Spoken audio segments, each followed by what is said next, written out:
Edgar Allan Poe to the polls.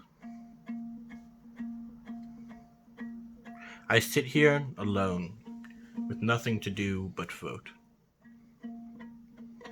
I have 13,000 ballots in front of me, and nothing but time.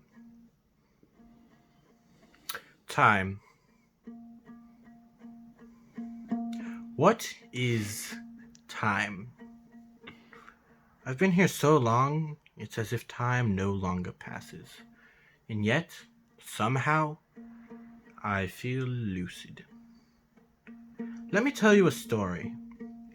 A story of a better time.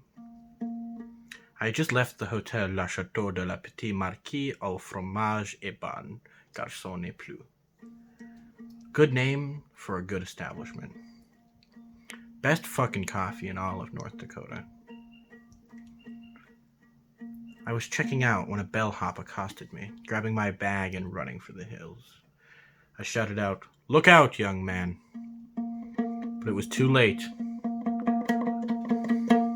He perished, and I could not save him. The hills have knives, they say. I collected my bags stained with the blood of youthful innocence and walked to the airport. Already my trip had been sullied, the air filled with the scent of rotten milk. I knew that they had approached. I scowled without turning around. Lauren Southern, as I live and breathe.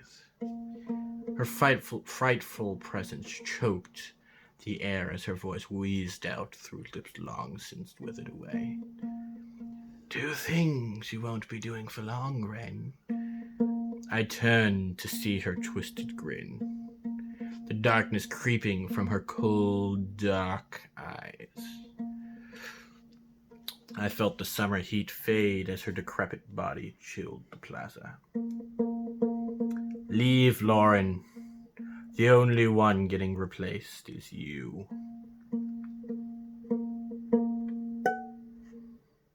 My final word echoed through the square, gaining volume as it resonated against the walls. It built to an ear-shattering roar, and she began to shriek as her body crumbled and blew away in the northern wind. I walked away, the echoing sounds of her dying screams hardly denting my malaise. So lost in my thoughts I was that I hardly noticed when I stepped on a tortoise. "Ouch!" the tortoise screamed arrogantly. "You fucking cheesed me, homeboy!" I was in no mood for shenanigans, so I continued walking. "Excuse me, bitch!" the turtle continued, sprinting after me. "You better not ignore me." Oh, fuck, I fucked up. "You better not ignore me. My name is Nigel Thornbell, and I'm as damn fine a cookerist as you ever did see."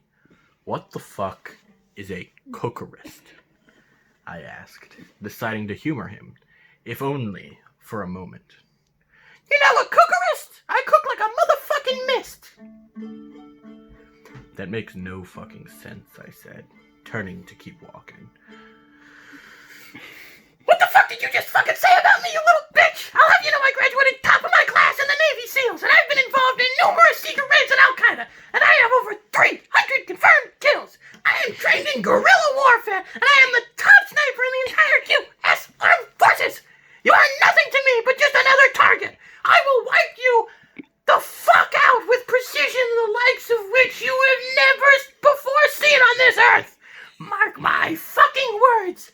You think you can get away with saying that shit to me over the internet? Think again, fucker. As we speak, I am contacting my secret network of spies across the U.S., and your IP is being traced right now. So you better prepare for the storm, maggot. The storm that wipes out the pathetic little things you call your life. You're fucking dead, kid. I could be anywhere, anytime. I could kill you in over 700 ways. And that's just with my bare hands. Not only am I extensively trained in unarmed combat, but I have access to the entire arsenal of the U.S. Marine Corps. And I will use it to its full extent to wipe you, your miserable ass off the face of the continent, you little shit.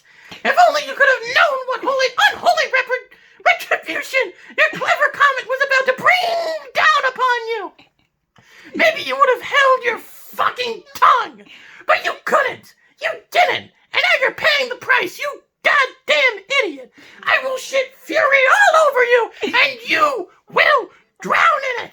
You're fucking dead, kiddo!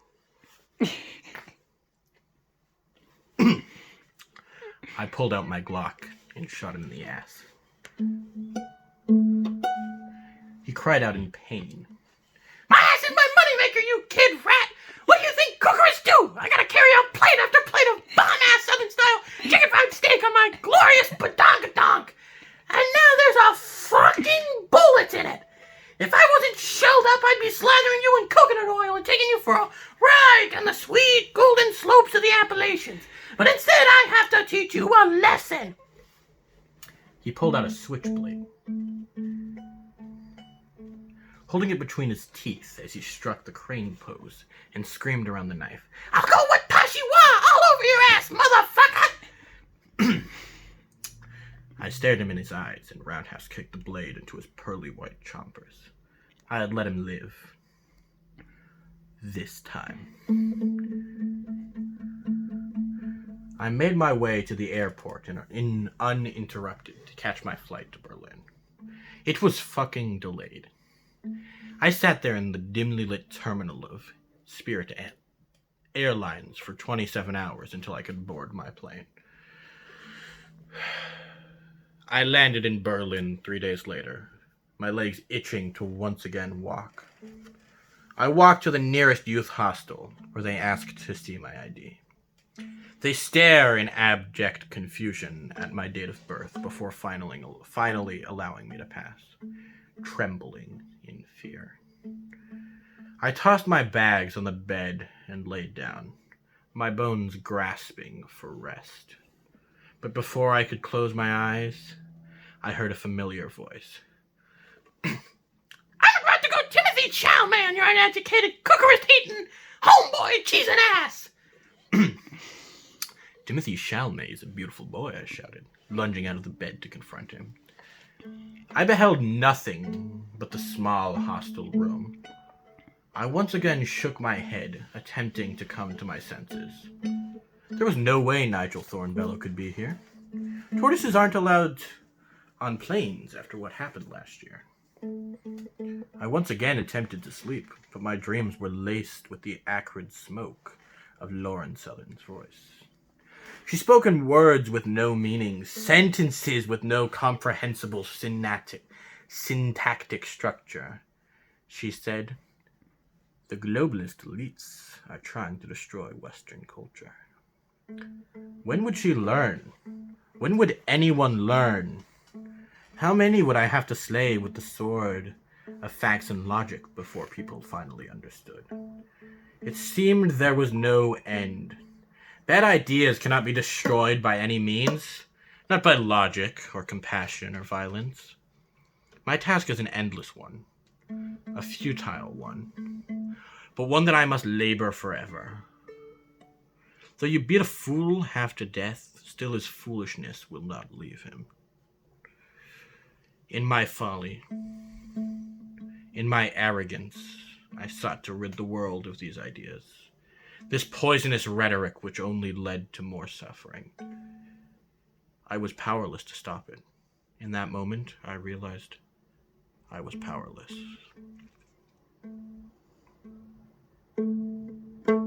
I'm sorry. This was supposed to be a lighter tale. A story to remind me of the better days when there were others. Others I could share my days with. I sit here in this library with no company to save the 13,000 ballots I must fill out. What I wouldn't give to even hear Nigel's voice again.